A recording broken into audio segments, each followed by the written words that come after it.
They say the Endecott farm smelled wrong, not the sharp tang of manure nor the damp weight of tilled soil.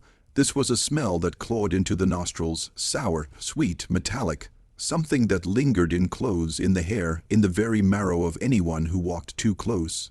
In 1903, a census taker passed the property on a damp autumn morning and noted, in his leather-bound ledger, only 5 words: "The air tastes of iron."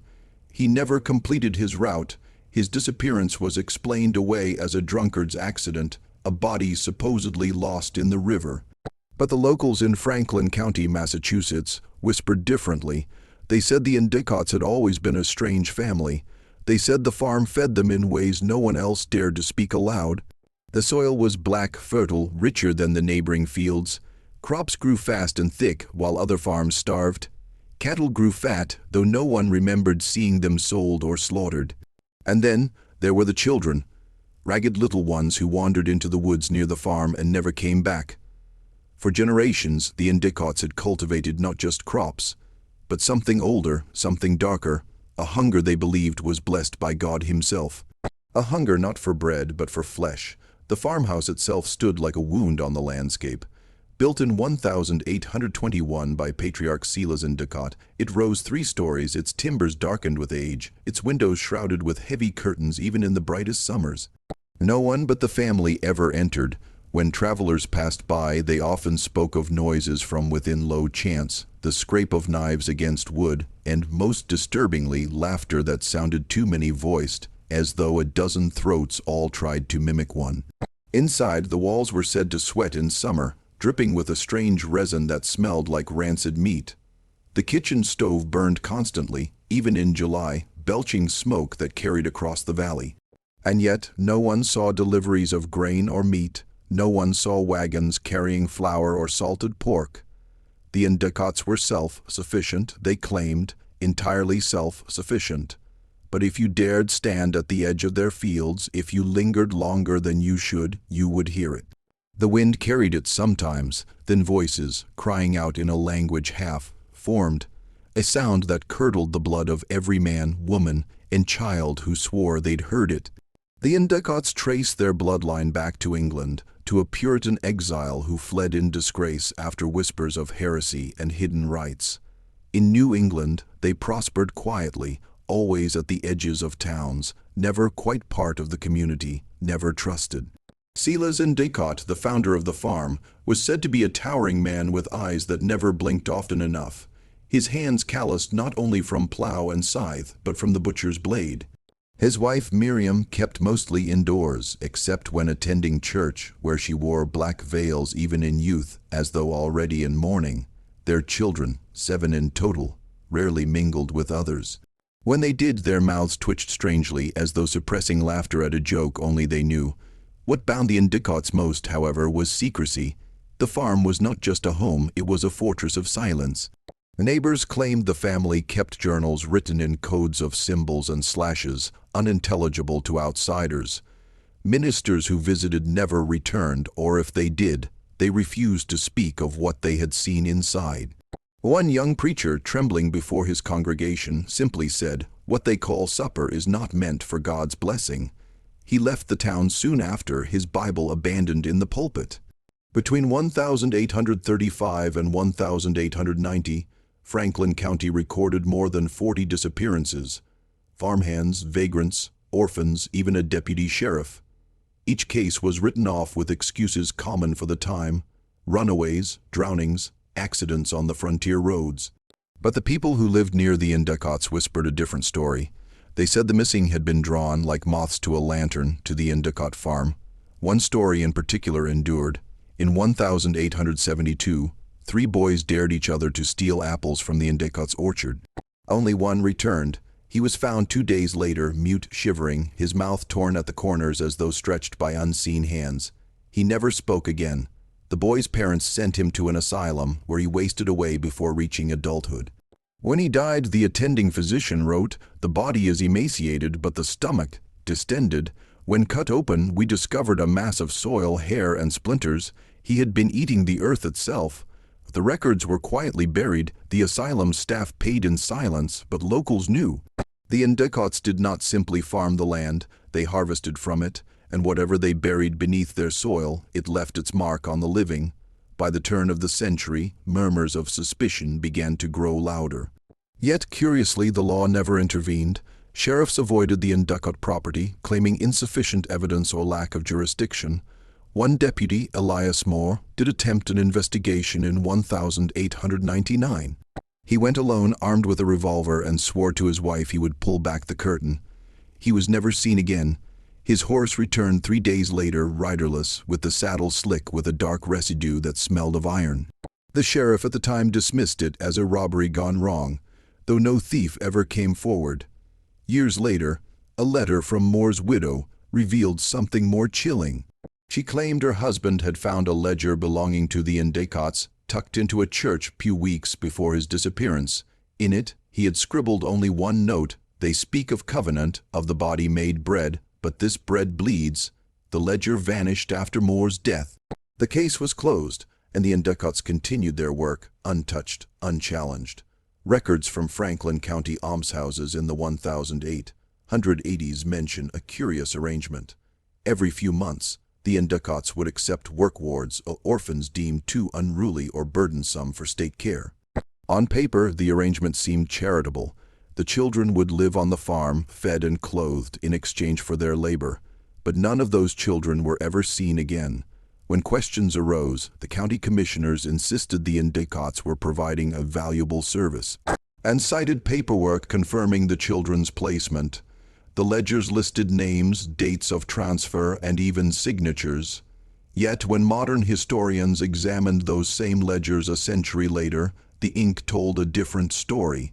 The signatures were all the same hand, the dates had been altered, and the children, 47 in total, vanished without trace. One surviving letter, smuggled out of the almshouse by a caretaker, hinted at the truth. It described a wagon load of children being taken under a moonless sky, their cries muffled by cloth sacks over their heads. The letter ended with a single line: "They will not be buried in the churchyard, but under the fields where the corn grows high." Those few who claimed to glimpse the Endecotts' supper never spoke easily of it. Some whispered of a table groaning with meat, though no livestock had been seen slaughtered. Others described bowls filled with broth that smelled too strongly of marrow. One traveler, a French tinker, allegedly escaped the farm after being invited in on a stormy night. His account, preserved in fragments, spoke of a grace said before the meal: "Lord, make us one body, one flesh, that we may be whole in you." The family repeated the words in unison, then passed platters that steamed with red juices. The tinker fled before the first bite, but not before seeing what lay at the center of the table: a child's hand, pale and limp, garnished with herbs. Though many dismissed the tale as the ravings of a foreigner, the detail that chilled historians was this: the tinker knew the child's name, a girl 10 years old who had vanished from Franklin County just 3 weeks earlier. The soil of the Endecott farm was unlike any other in Massachusetts. It was rich, dark, almost oily to the touch. Farmers who borrowed a handful to seed their own fields reported strange effects.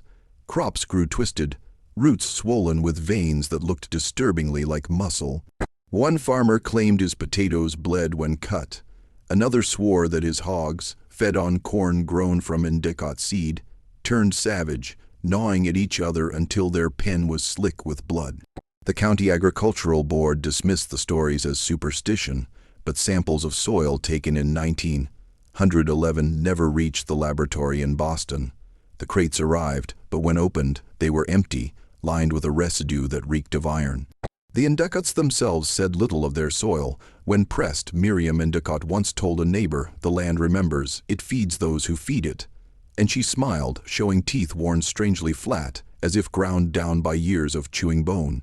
Though devout in appearance, the Endecotts never truly belonged to the congregation of Franklin County.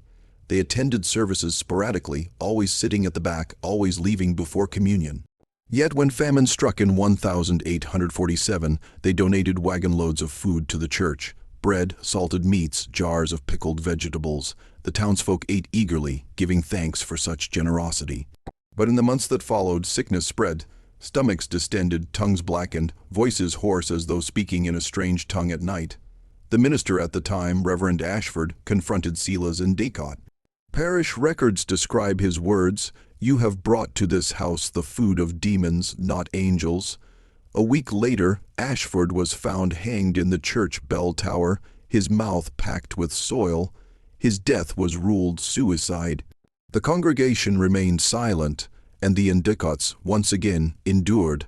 By the early 1900s, the legends had become almost unbearable for the younger generations of Franklin County. Children dared one another to walk past the farm gates at dusk. Some swore they saw pale faces staring from the windows. Others heard voices calling their names from the fields. One girl, only 12, told her parents she had been invited by a woman in black to come to supper.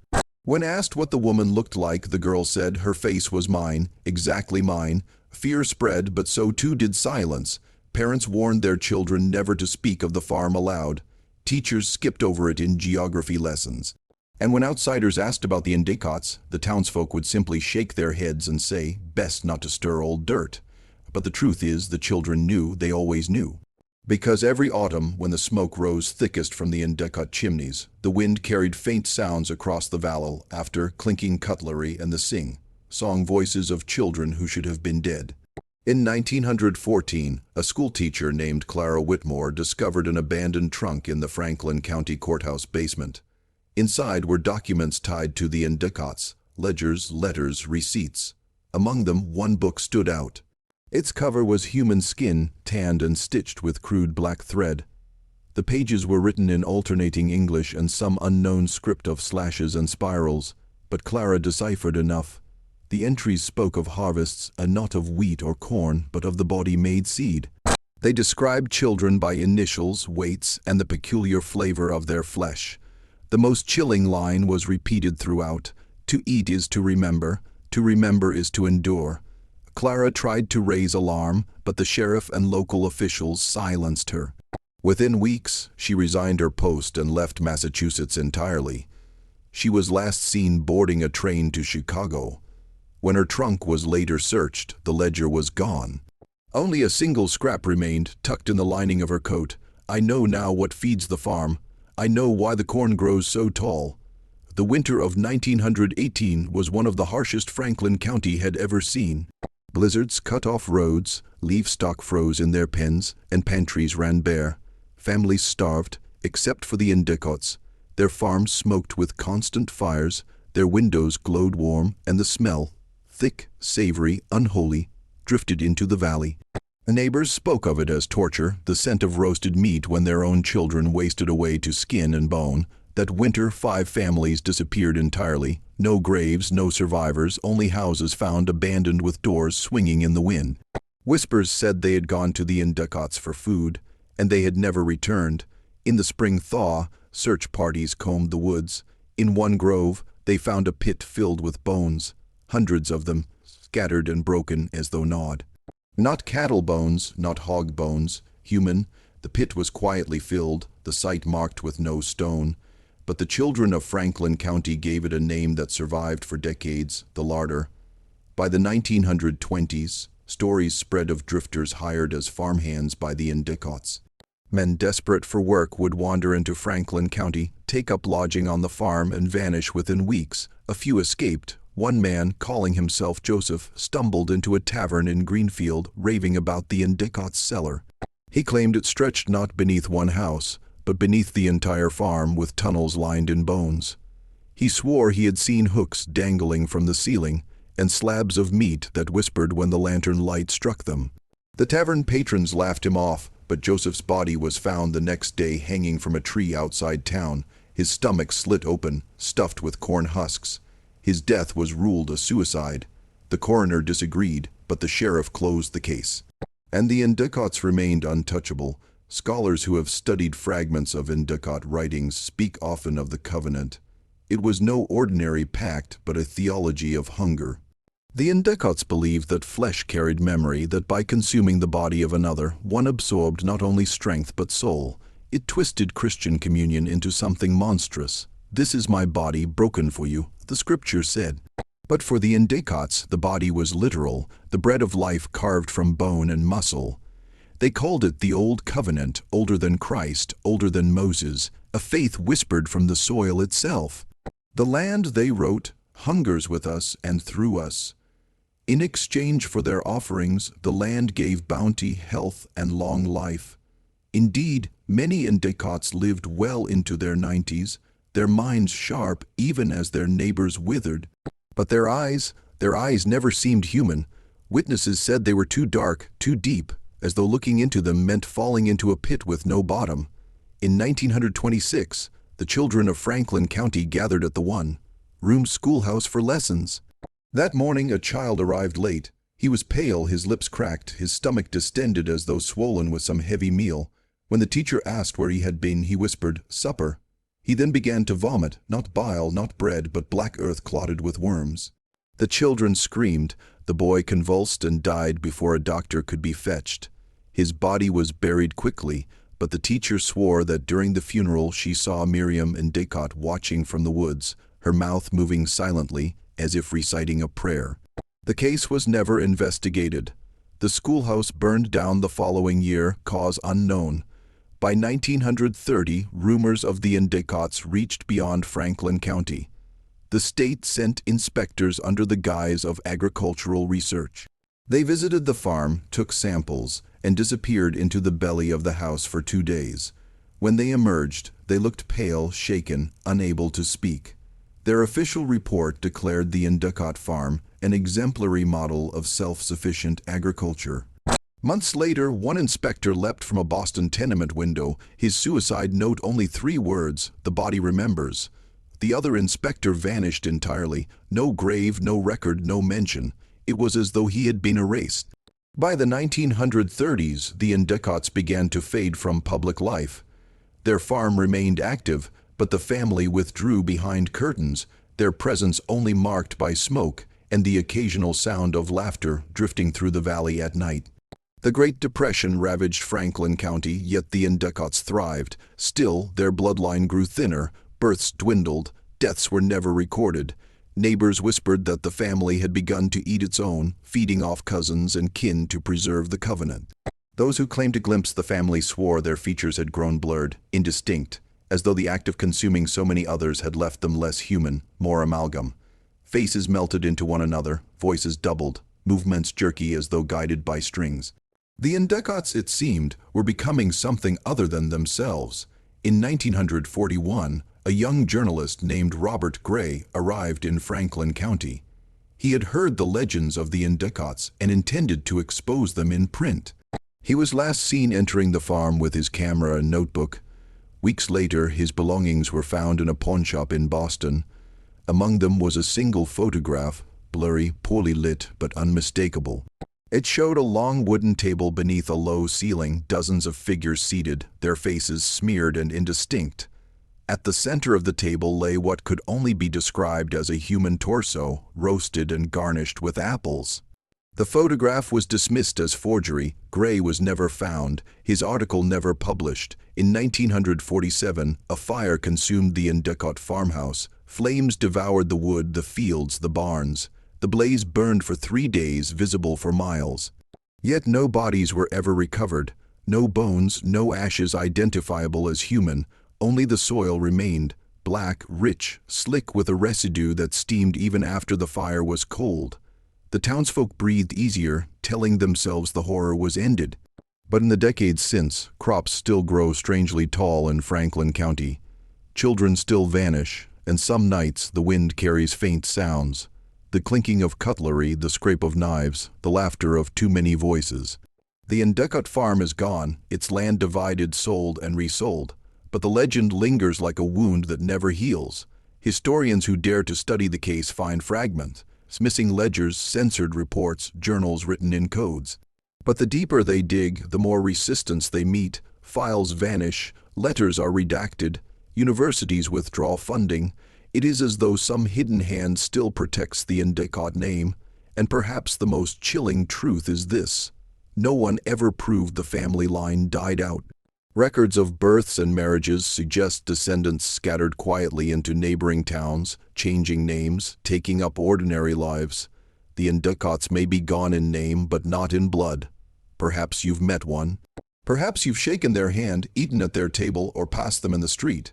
And if the old covenant is true, if flesh carries memory, then the Endecotts endure, not in the ground, not in the fire, but in us.